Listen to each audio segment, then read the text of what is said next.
भद्रं कर्णेभिः शृणुयामदेवाः भद्रं पश्येमाक्षभिर्यजत्राः स्थिरैरङ्गैस्तुष्टुवागुंसस्तनूभिः व्यशेम देवहितं यदायुः स्वस्ति न इन्द्रो वृद्धश्रवाः स्वस्ति नः पूषा विश्ववेदाः स्वस्ति नस्तार्क्ष्यो अरिष्टनेमिः स्वस्ति नो बृहस्पतिर्दधातु ॐ शान्तिः शान्तिः शान्तिः।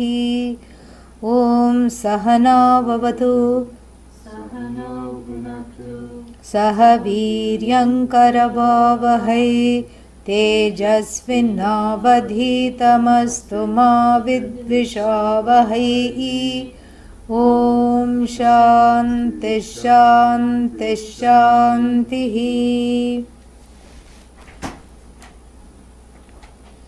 Vivik from 6 or 5, what is it? Vivikta deshe? 5. Vivikta deshe sukhasanasthah Vivikta deshe cha sukhasanasthah. Okay. What happened? She'll try again. Vivikta deshe cha sukhasanasthah Viviktadeshe cha sukhasanastah शुचिः समग्रीव शिरः शरीरः शुचिः समग्रीव शिरः शरीरः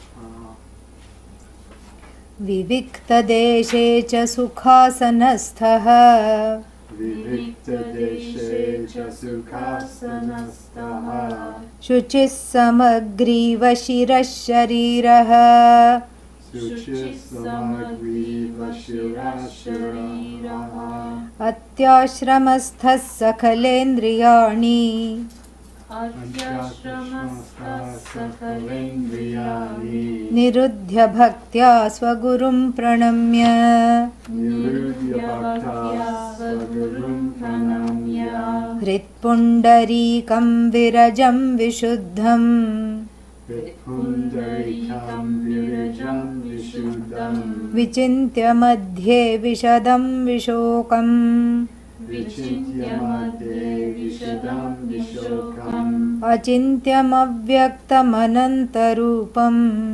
अचिन्त्यमव्यक्तमनन्तरूपम् शिवं प्रशान्तममृतं ब्रह्मयोनिम् शिवं प्रशान्तममृतं ब्रह्मयोनिम् तथादिमध्यान्तविहीनमेकम् तथादिमध्यान्तविहीनमेकम् विभुं चिदानन्दं रूपमद्भुतम् विभुं चिदानन्दमरूपमद्भुतम् उमासहायं परमेश्वरं प्रभुम् उमासहायं परमेश्वरं प्रभुं त्रिलोचनं नीलकण्ठं प्रशान्तम् त्रिलोचनं नीलकण्ठं प्रशान्तं ध्यात्वा मुनिर्गच्छति भूतयोनिम् ध्यात्वा मुनिर्गच्छति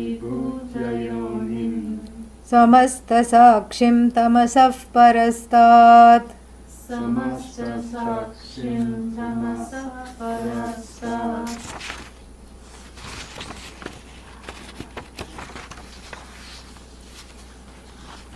Having talked about Sagunam Brahma, what is Sagunam Brahma?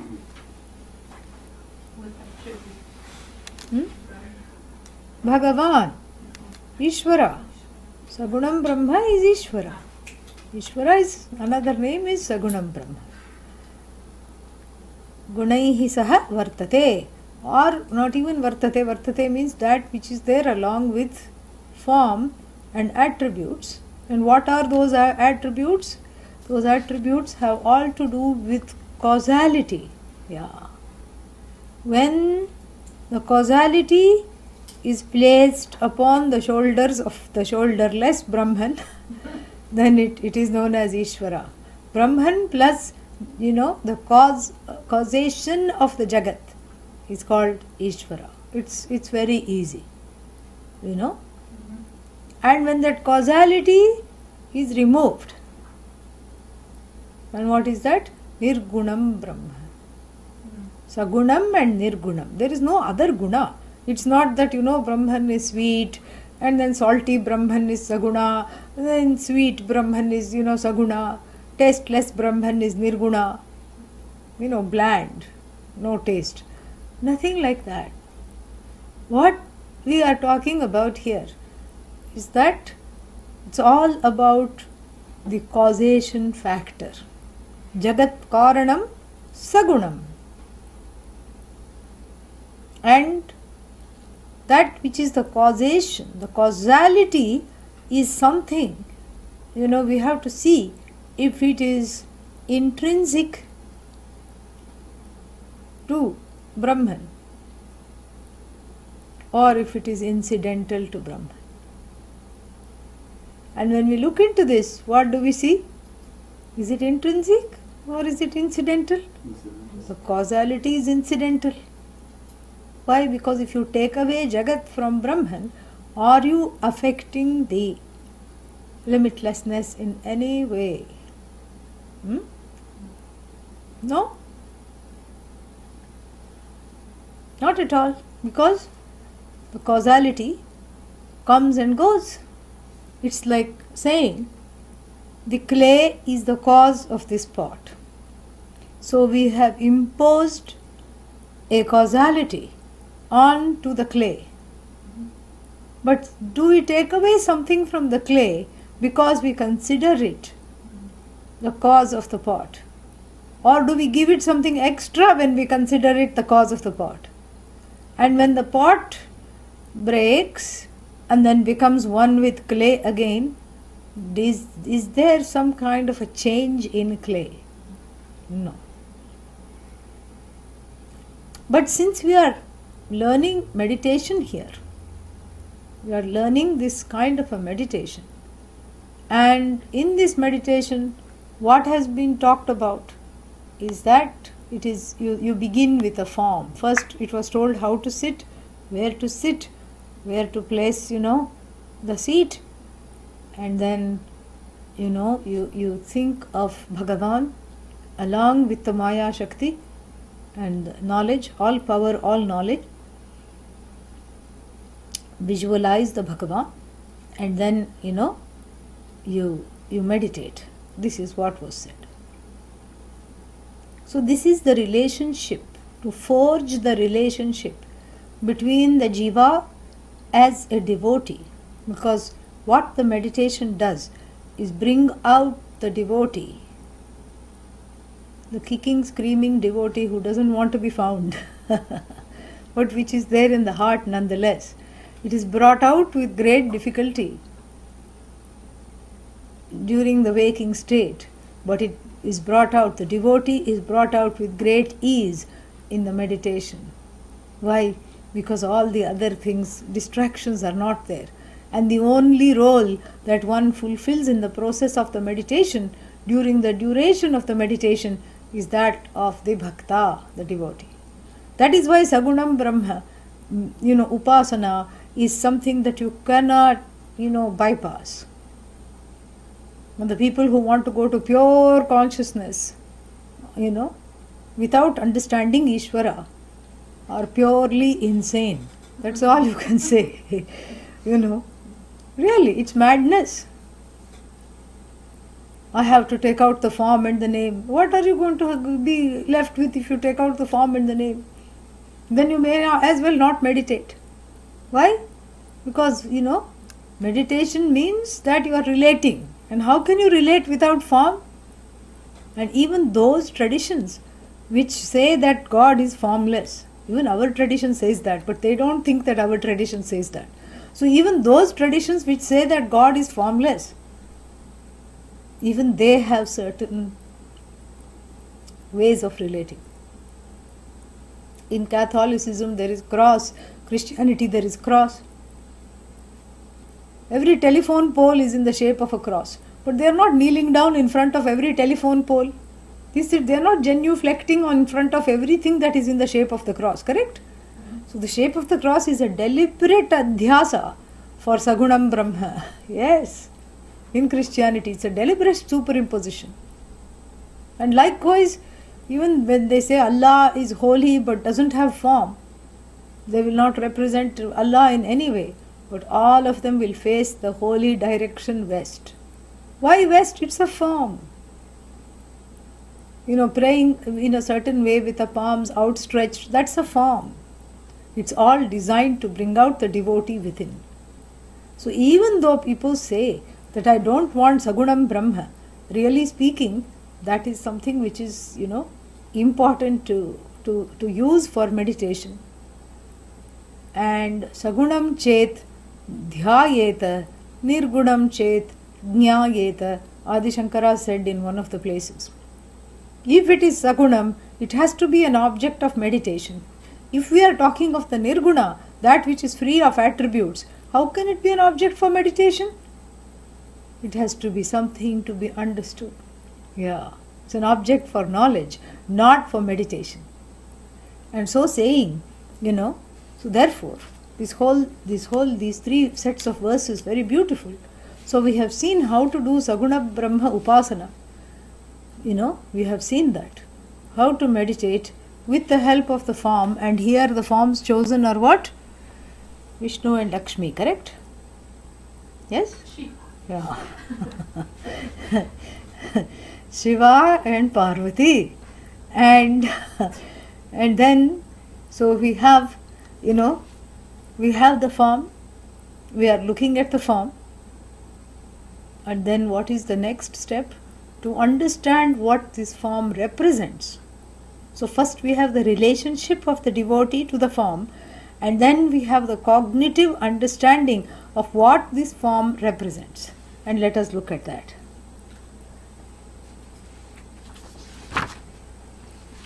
Hrit Pundarikam Virajam Vishuddham. We saw some of this, I think, yeah. Hrit Pundarikam. The heart is visualized as a lotus. Why lotus?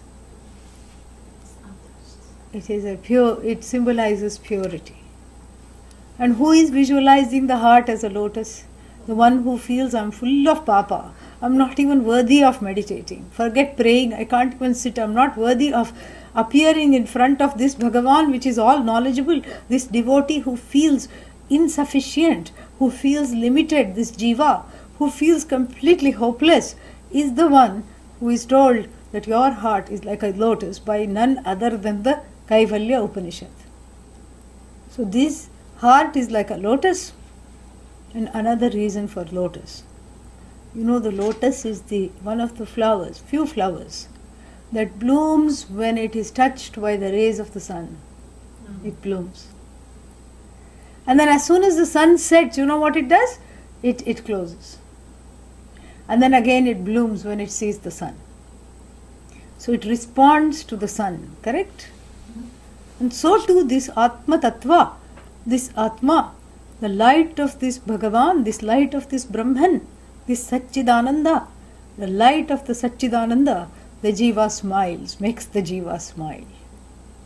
And makes the Jiva do anything, makes the Jiva be alive. Fills this body, mind, sense complex with the awareness. What is that which makes one the witness of everything? What is the eye of the eye? What is the ear of the ear? What is the mind of the mind? What is it that makes everything functions? It is that light of consciousness which makes the heart bloom. That is what it is, because it is so perfect, and then the heart itself is perfect, and when perfection meets perfection, blossoming happens. That is what it is. So therefore the heart is always visualized as a lotus. The lotus, flower has and the leaf also has a certain kind of a small hairs on it.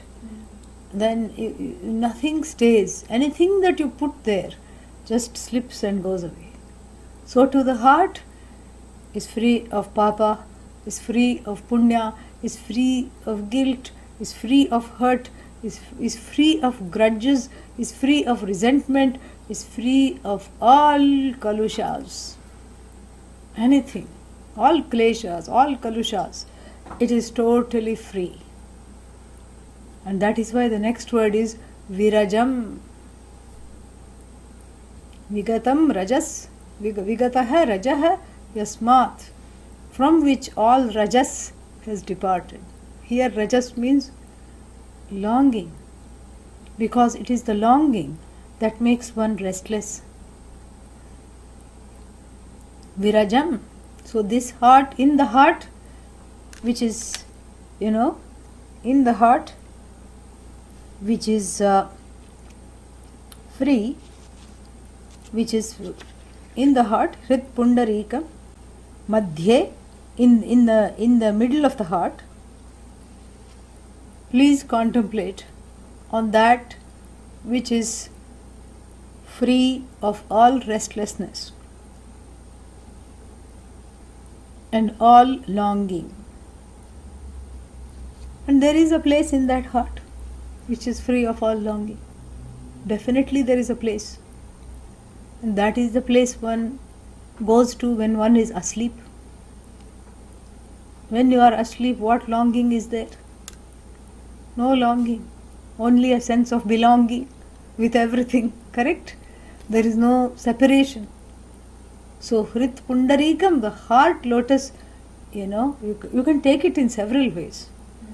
The heart lotus is free of longing, you can say that. Or you can take it like one of the Tikakaras here has taken it. Hrit Pundarikam Madhye, in the middle of the heart lotus that is free of Papa Punya. Contemplate on that. Understand the nature of that which is free of longing. Both ways it is the same, because we are talking of the same thing. And Vishuddham means untouched by any wrongdoing, faults, untouched by faults, untouched also by dukkha, sorrow, which is the next one is going to say again.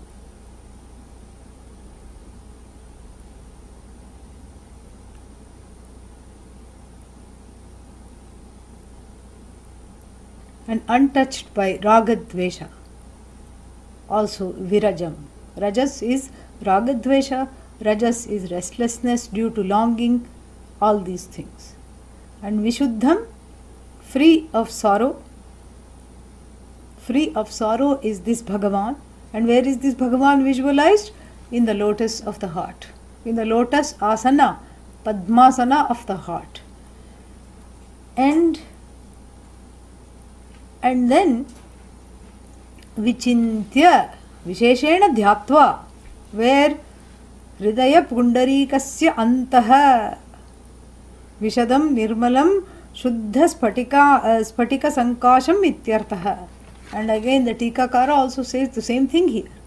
So you can visualize this Bhagavan who is free of rajas, who is free of tamas. Tamas is dukkha, rajas is ragadvesha.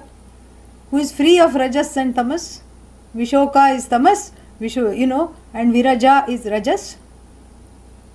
Free of rajas and tamas. Visualize in the heart lotus. And or in that heart lotus whose essential nature is free of rajas, tamas, sorrow, longing, fear, restlessness. Vichintya, get to that place. Vichintya means visheshena dhyatva. So it doesn't say dhyatva here.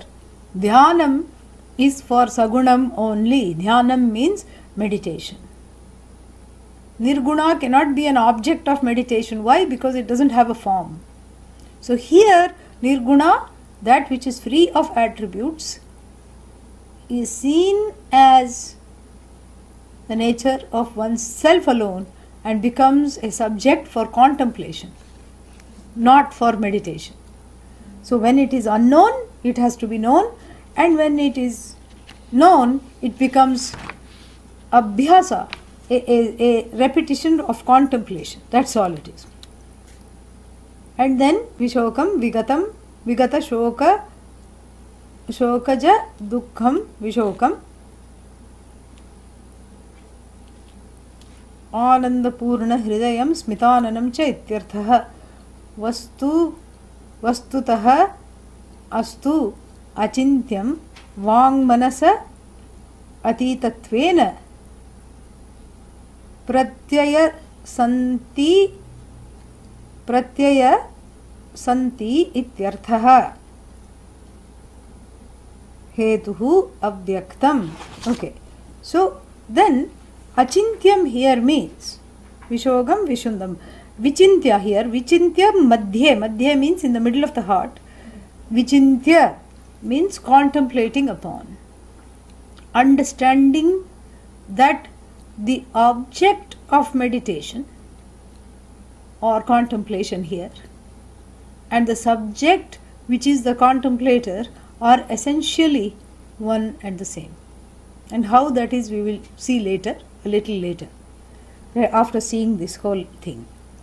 Then furthermore, what is the nature of the subject, which is the same as that which is contemplated upon, is given. Achintyam.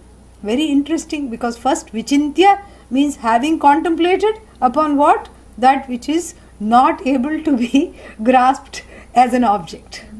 Very beautiful. And here is the paradoxy.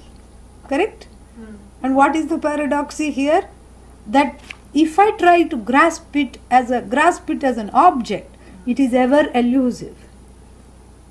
But if I understand it cognitively as the nature of the subject, and since the nature of the subject is self-evident, it doesn't have to be made into an object to understand. I already understand it as the subject. So Vichintya, having contemplated on that which is not a subject for contemplation, which is not, and it is described Achintyam here, Vastutahatu, in essence, the Tikakara says, Achintyam Vang Manasa Atitatvena Pratyaya Santi. So, Vang Manasa Atitatvena, that which is beyond the scope of the Vak, speech, and the mind. The speech and the mind, and this we have seen in the other Upanishad also. Yato vacho nivartante aprapya manasa saha. Where the words and the mind beat a sad retreat, having done what? Having not attained their objective of giving some form to the formless, giving some words to the wordless, of objectifying that which is the subject. Correct? So, Vang Manasa Atitam, that which is beyond the scope of the mind, what is the job of the mind? To objectify various objects. And here the mind says, this is not in I cannot do this. And the words also beat a retreat.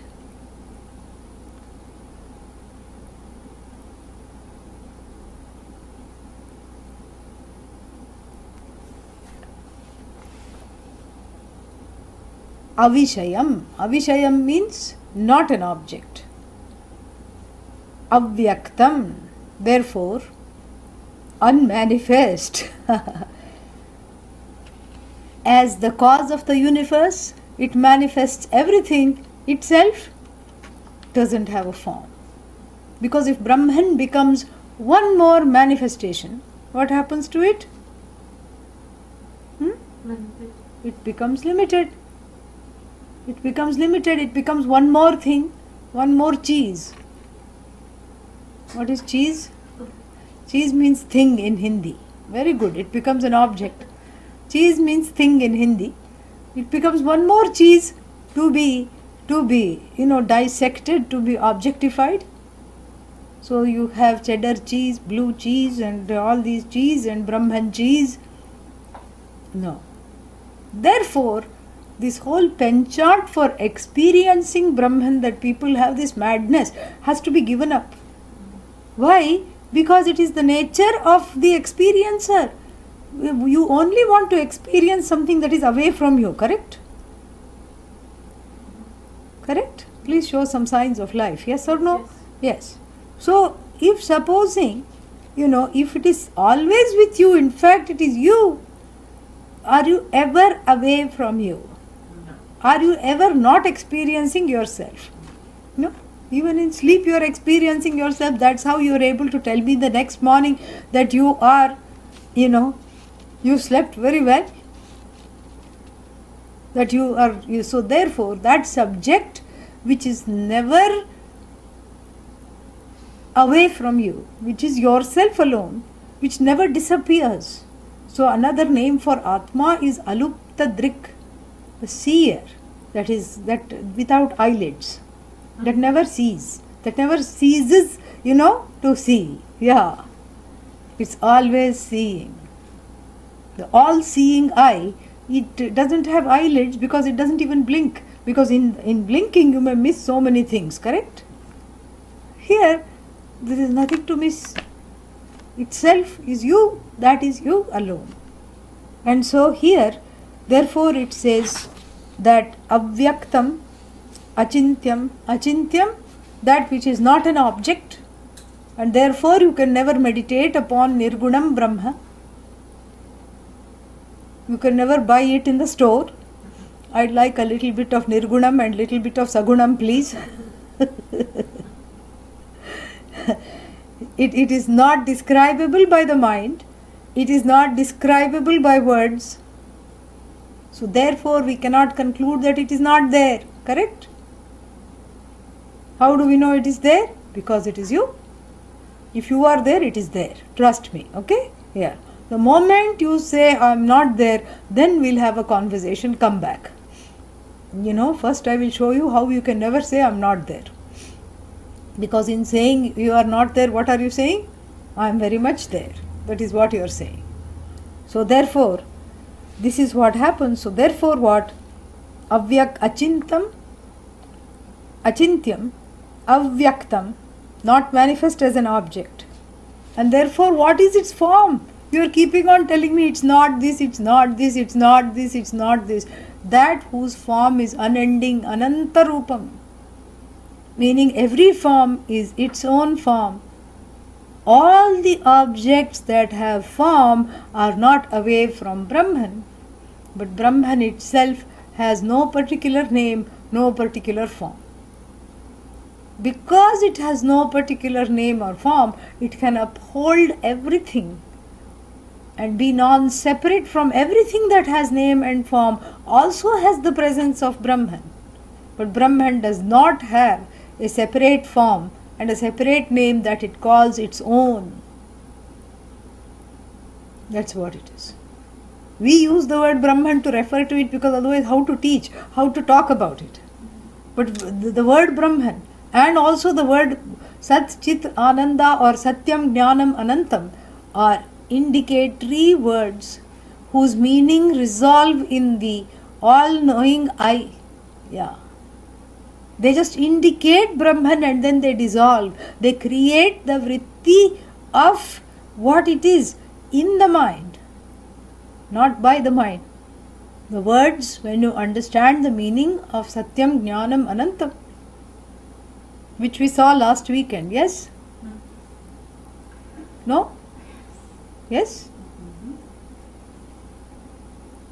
And that is what is created. It creates a vritti. It creates in the mind a certain understanding. What? The word Satyam, Jnanam, Ananta. And those words drop off. Or rather they resolve into the Vastu, which is yourself. How beautiful is this? They resolve into the Vastu, which is you alone, not other than you. So therefore there are two ways of describing Brahman. One is called Swarupa Lakshana and the other one is called Tatastha Lakshana. When you talk about Brahman with regard to the Tatastha Lakshana, remember the example. What is the example? Crow sitting on the house of their friend. When your friend has moved into a new neighborhood where you don't know where the friend is living, and all the houses are alike. So you knock on a random door. Did you see this family just move in? Yes, they're there. This is the house. Which one? That one. Which that one? The one on which the crow is sitting. So by the time you identify the house, the crow flies away. It's not going to wait for you to come there, correct? Then after the crow flies away, do you need the crow to come and sit down and to show the house again? No. You reach the house unerringly. You go there. Not a problem at all. Correct? Yes. So this is what is described in that verse. Parameshwara, Uma Sahayam, Parameshwaram Prabhum. This is what is called Jagat Karanam Brahma. When Brahman is invested with the causality of this manifest universe, we say this is Tatastha Lakshana. Tatastha Lakshana means a definition that is not a permanent definition, a working definition which is there as long as the Jagat is. So Brahman is not tied down to the Jagat, like parents are tied down to the children. When the children are born, they say, okay, forget the rest of our lives. People say that, especially Indian parents. They parent, well beyond 50. When they are 50, no. Well beyond, when the so-called children are 50, they keep parenting. So therefore, just like that Brahman, which is the Jagan Mata, Jagat Pita, Uma and Parameshwara must be very stressed out because they are tied to this Jagat, because this Jagat is doing stupid things every day. People are killing each other, people are, stealing from each other, and there is all kinds of lawlessness. And, Uma has to look at Shiva and say, please send one avatara yet again. I don't know what these children are doing. No. Bhagavan is not tied to the Jagat. The causality is as though, correct? Because that which is manifest as the Jagat is also as though, right? And so when the Jagat dissolves, just like in your own sleep,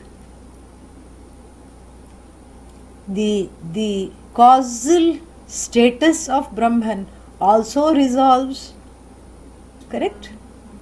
So when the causal status resolves, that means the crow has flown away from the perch which it was in that definition, doesn't work anymore. And so from its essential nature, from the standpoint of its essential nature, we have another definition. And again, don't think that the words Satyam, Jnanam, Anantam are actually defining Brahman. They are not. They are indicating Brahman. And when you know the meaning of the word Sat, Satyam, which means what? Existence is. That which is. And what is the nature of this? Is. The is that never becomes is not. Anantam Satyam, the is that is not bound by time. Anantam Satyam. And so what is this is that is not bound by time? It is in the form of knowledge, Jnanam. What kind of knowledge? A knowledge that surpasses the distinction between knower and the known. Because if you are the knower, you cannot be the known, correct? Already there is a division. If you are the known, then you cannot be the knower. We know everything in the world through these discrete understandings, these discrete pockets and packets of understandings. We don't know what this is. But that which morphs into the knower and that which morphs into the known without being either known or knower. This is what is Jnanam, Chit. This is what is Jnanam. And what kind of Jnanam it is? That which is untouched by division. Anantam Jnanam. Anantam Sat. And how beautifully this is communicated. By using Bhava Sadhana. Bhava Sadhana means the abstract sense of existence. The abstract sense of knowledge. Knowledge in its most abstract sense. after extracting from it, shaking out the time-space, constrictions. Like you shake out the rug, to let the dust go. Once in a while you have to do that, take it outside and shake out the rug. So here are the concepts, the everyday concepts of Satyam and Jnanam, knowledge, existence, have gathered the dust of finitude in our minds. And so what does the Upanishad do? It's to communicate this. It shakes out the time-space matrix out of these words in our head and indicates what this Brahman is. That knowledge, that even though it may morph in the form of the knower and it may morph to become the known, there is a big as though. It as though becomes the knower, it as though becomes the known, but in itself it is neither knower nor known. It is knowledge without divisions. And again, when you say knowledge of, there is no of, there is no on, there is no from, there is no author of knowledge, there is no subject of knowledge, there is no process of knowledge, there is no means of knowledge. It is everything, but it is not any one thing. Everything derives, everything that is knowledge derives from it, borrows from it. It itself is not, is not subjected to any divisions. And similarly, what kind of existence? The existence that never becomes non-existence. Trikale pitishtati iti satyam abadhitam sat, that which is not negated, that which is unchanging. This is what it is. This is the nature of Brahman. But yet again, those words don't really define Brahman. They indicate Brahman. But then what defines Brahman? What happens in the heart when you hear the words? That self-evident I understands it, and that's enough. That is why we say it is avang manasa pratyaya, agocharam, avang manasa gocharam, agocharam. Vang manasa agocharam, that which is not an object of the words or the object of the mind. And of course the mind is trying to have a tantrum and grasp at straws to understand this Brahman. And what does the understanding of Brahman do? Resolves the mind also. Yeah, it's a knowledge that appears in the mind, but the mind is not the agent of which knowledge. That is what it is. So therefore achintyam, therefore avyaktam. And what else? What's the next word? Achintam, avyaktam, anantarupam, that which is the truth of everything. All forms are whose form itself is, of course, without any form, beyond all forms. Shivam, this is a beautiful word. Shivam. Shivam means what? Yeah, that which is the most auspicious. This, is very interesting, the word auspicious. Because who is the one who is contemplating? The one who feels inauspicious all the time. To negate that, it is given Shivam. Yeah. Because otherwise what will happen? The one who feels I'm not enough, I'm not okay, I'm subject to guilt, I'm subject to hurt, I'll never learn to meditate. And this Vedanta, how many 1 month courses I have to take? And 20 days have gone in this 1 month course. I don't know if I still understand this. And all these thoughts are coming, correct? So one feels constantly inauspicious. And so therefore, Mangala Swarupam, the most auspicious form, the formless form, that if there is a form, it is all auspiciousness.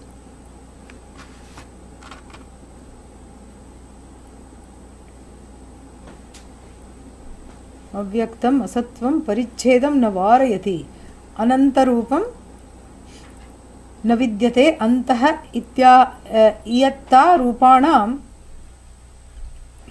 navidyate antah iyatta rupanam shariranam yasya sah anantarupah. And then tam deshakala vastu paricheda shunyam anantam, so that which is beyond that which is not something subject to limitations of space, time or object, Mangala Swarupam. Yeah, Mangala Swarupam.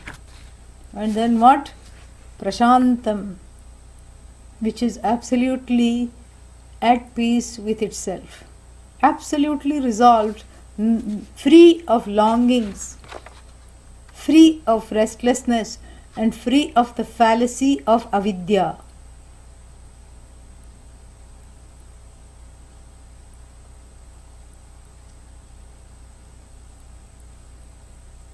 And then Amritam, that which is not subject to change or end in any of the three periods of time, where the past, present and the future cannot touch it, cannot alter it, Amritam.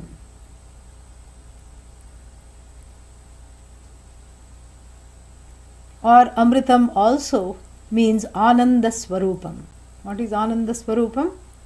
Of the nature of joy.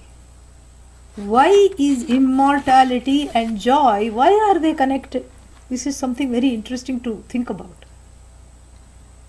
Every being, starting with the smallest of mosquitoes to the human being, and even bigger things than human being, elephants, hippopotamuses, etc., they do not want to die. If you have observed something, nobody wants to die. Correct? Yeah. That's why the mosquito will bite in a shaded area of the leg or under somewhere where the light is not there. Because if the mosquito bites where there is light, what will happen?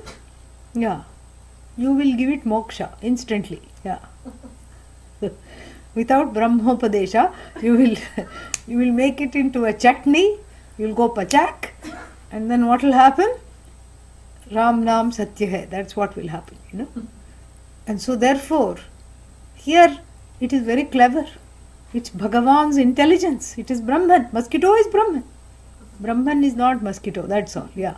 So that is what we have to see here. So this Brahman in the form of the mosquito, wants to have lots of babies. Yes. That's how it keeps itself going. And wants to lay lots of eggs. And when it is about to lay the egg, it wants to drink some blood to have nourishment. Otherwise it lives on, so this algae and fungus, that's all it is. It's a plant eater. It's vegetarian most of the time. Yeah. When it's pregnant, it is non-vegetarian. So then it will bite. And it will bite when you are not looking. Correct? Why? Because it doesn't want to die. Nothing wants to die. One more day, few more years, few more months, wants to continue. And the human being is so far gone in this respect that even after death, the mortician, especially in the Western country, is told, please make the dead body look alive. Yeah. This is the whole kind of thing. The dead body undergoes all these things because, there is that the Western countries, people are Dehatmavadis, means people believe that Dehameva Atma, the body itself is the self. The self is as good as the body. This is the belief. So the body preservation becomes of paramount importance in Western countries through, exercise, food, to say the least. Then what else? The plastic surgery, and then all kinds of, replacing this, that and the other, hips and knees and everything, all those technologies to keep the body going, because as long as the body is going, there is a sense of immortality. If the body becomes weak, the weakness transfers to the eye sense very quickly because of that total ajnanam, that ignorance and identification with the body.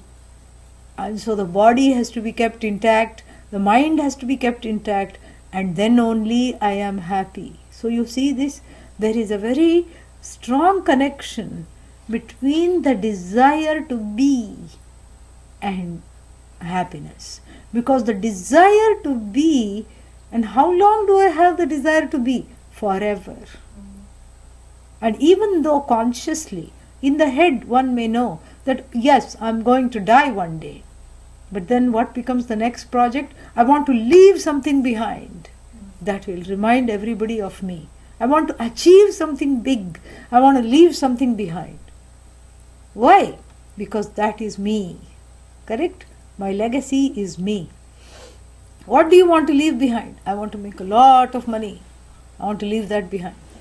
I want to have children that are very, that are brilliant, that make a name for themselves. So they are a part of me, an extension of me. I want to leave that behind for the universe.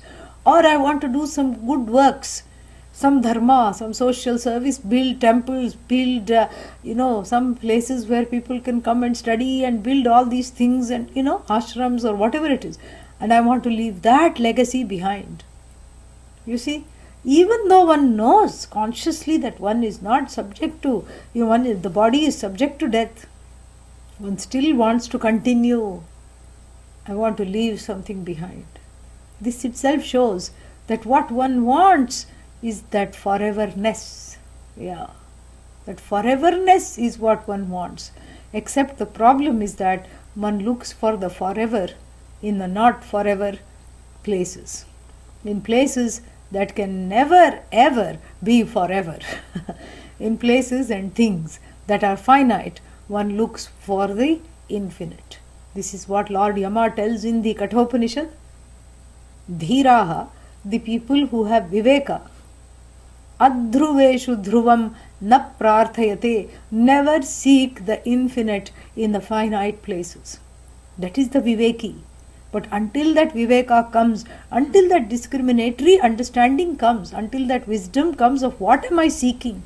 If I am seeking the forever, which is nitya, then I have to give up anitya, because the not forever is not going to, substitute the forever at any time. So this is what that, until that viveka comes, the search for this will be always skewed. The search for this will always be finite, because the search will be infinite, because I am looking infinitely in the wrong places of the seeker of the infinite. And this is what the Kenopanishad says, the loss of the infinite is an infinite loss. And so therefore what I want is the forever, and that is called Amritatvam or Amritam here.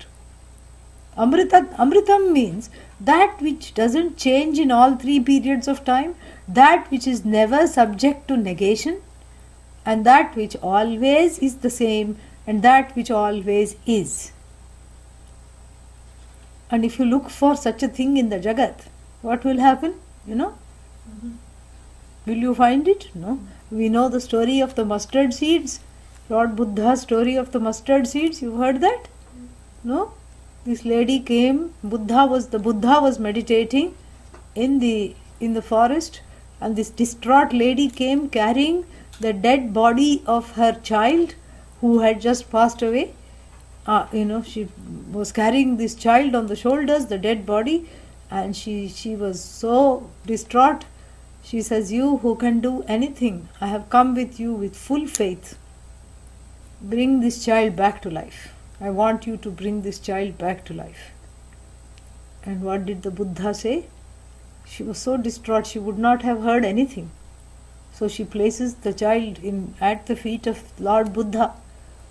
And the Buddha says, "Yes, I will bring it back to life on one condition.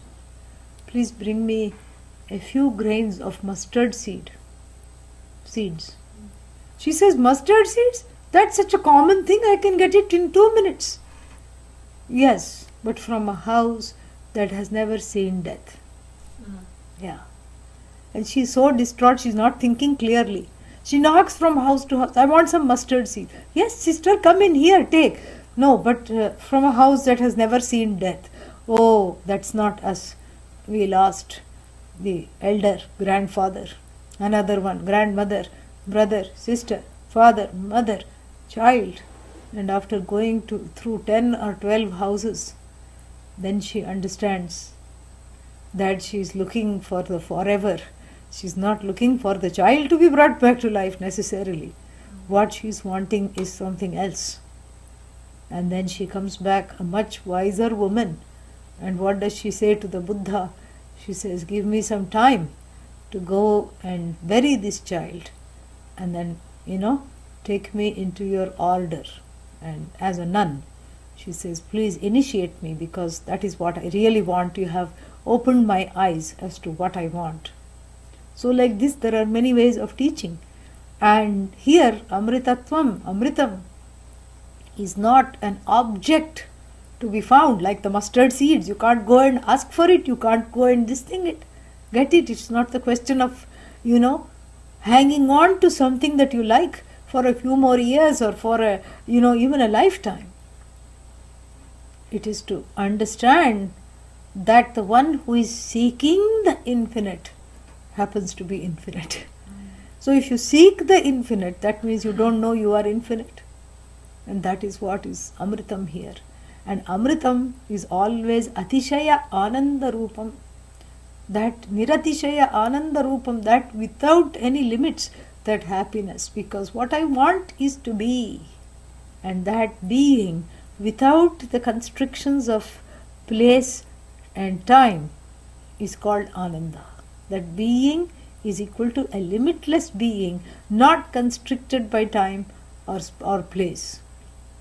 So that when I am not constricted by time or place or all these limitations, object-wise, time-wise, space-wise limitations, then that is Ananda really. So Amritam is Ananda. That joy is the joy of being, and the joy of being is the joy of being free of space and time. Very beautiful, So that is why it is called Niratishaya Ananda Swarupatvam. And then,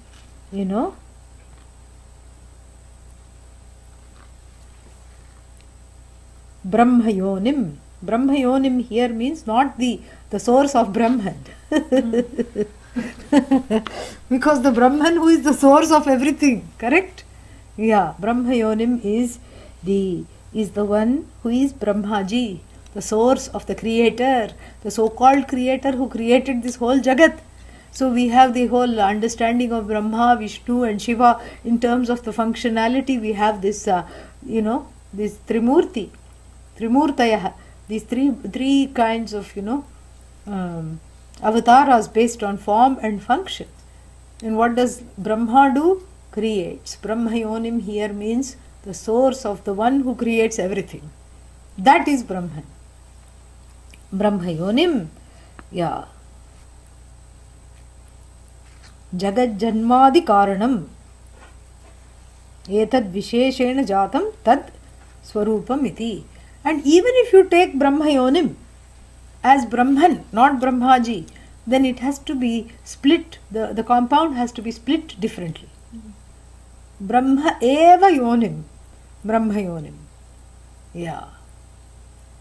Eva means only. Brahman alone is the Yoni. Yoni means the source of everything. Brahma Eva Yonim, you have to take it like that. So Brahman is itself the Yoni. You take it as Karma Dharya Samasa, not as the Tatpurusha Samasa, that Brahmanaha Yoni. You don't take it like that. You take it Brahma Eva Yoni. That out of which everything has as though emerged, and that which is sustaining all that has emerged, and unto which everything resolves. Brahma Eva Yoni, that which is the Yoni of the entire, the source of the entire universe. Brahma Yonim. And then what?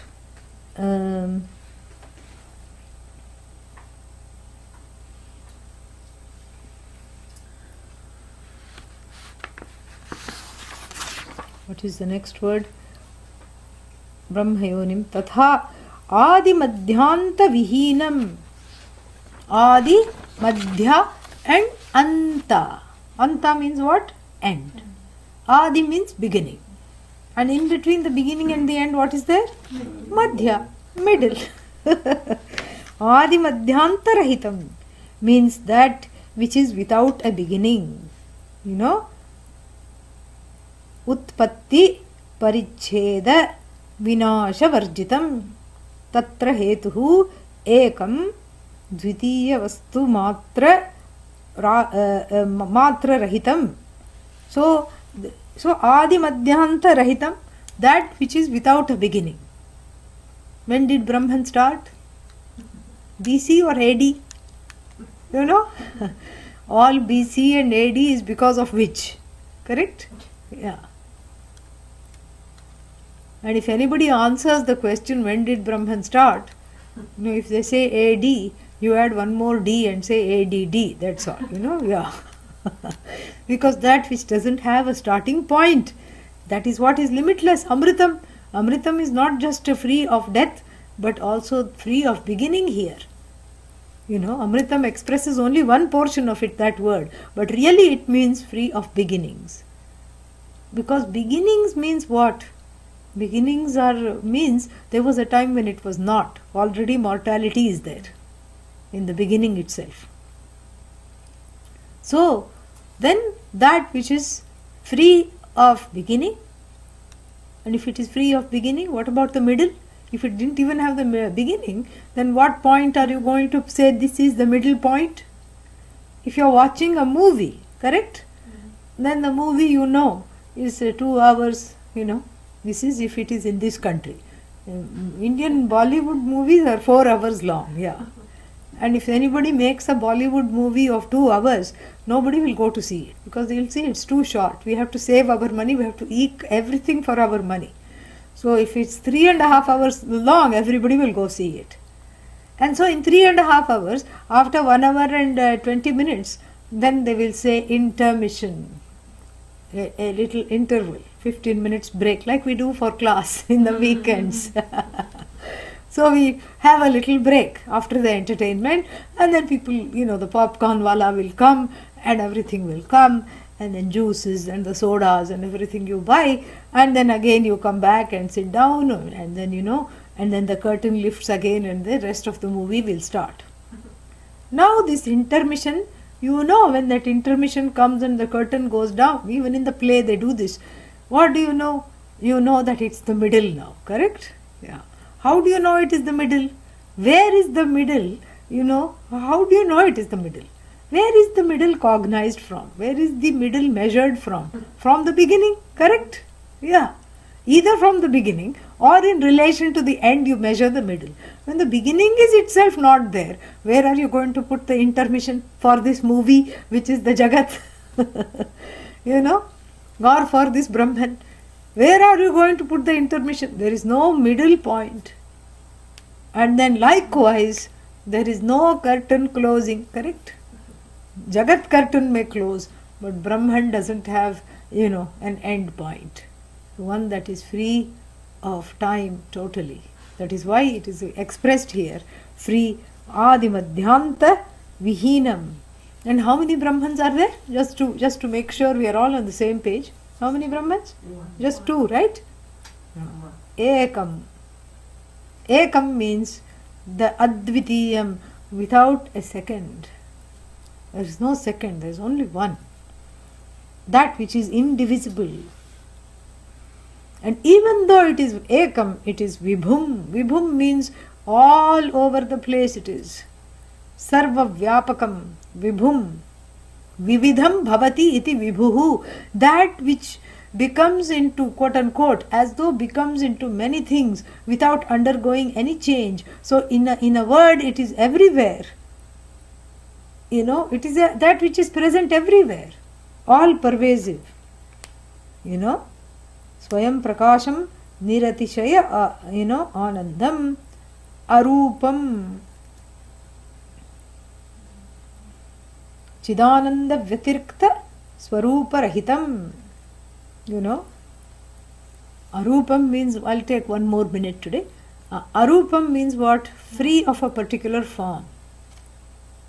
And the Tikakara points out other than Satchidananda. Satchidananda is not a form. Like I said, it's an indicatory words. Whose meaning you already is you. So you already know you. So arupam means that which is free of all forms. But all forms are not free from what? We have to see that. That which is beyond all forms, it's easy to say that. Then what about all the things that have form? All the things that have form are also Brahman. Brahman is not separate from the things that have form. But then Brahman itself, when you are talking about, has no particular form. This is the nature of Shiva, Parvati, Vishnu, Lakshmi, whoever one is praying to. This is the essential nature, Swarupa Lakshana. And finally, what is the last word there? Adbhutam, Ascharya-karam. It's a source of wonder. Why is it a source of wonder? It's all the forms of Yeah, it's a source of paradoxical wonder. It sustains all forms without having a single form, the knowledge of which happens in the mind, but the mind is not the agent of the knowledge. That which is free of time, free of beginning, free of end, that which, gives rise to everything that is finite, that which is itself sentient, gives rise to and sustains everything that is insentient. Look at the endless paradoxy. And that which is not even understood after it is taught, another paradoxy. That is the greatest wonder. Some things you understand without teaching, some things you don't understand even after teaching. Kya bole, Yeah. More we will see in the weekend marathon. Om Purnamadav Purnamidam Purnat Purnamudachyate Purnasya Purnamadagya Purnamevavashishyate. Om Shanti Shanti Shanti. Harihi Om. Shri Gurubhyo Namaha. Harihi Om. Very nice. Any questions?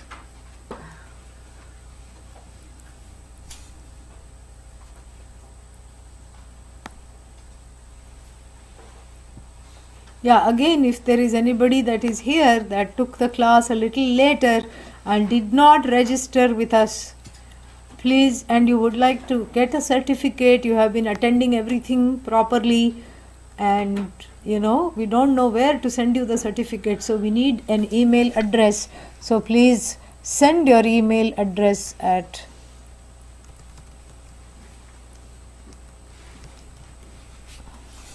arsha@verizon.net. Okay? Yeah, Brahman plus, but it's an as though plus. Yeah, that is your own Swarupa. Anandamaya and Mangalamaya is your own Swarupa.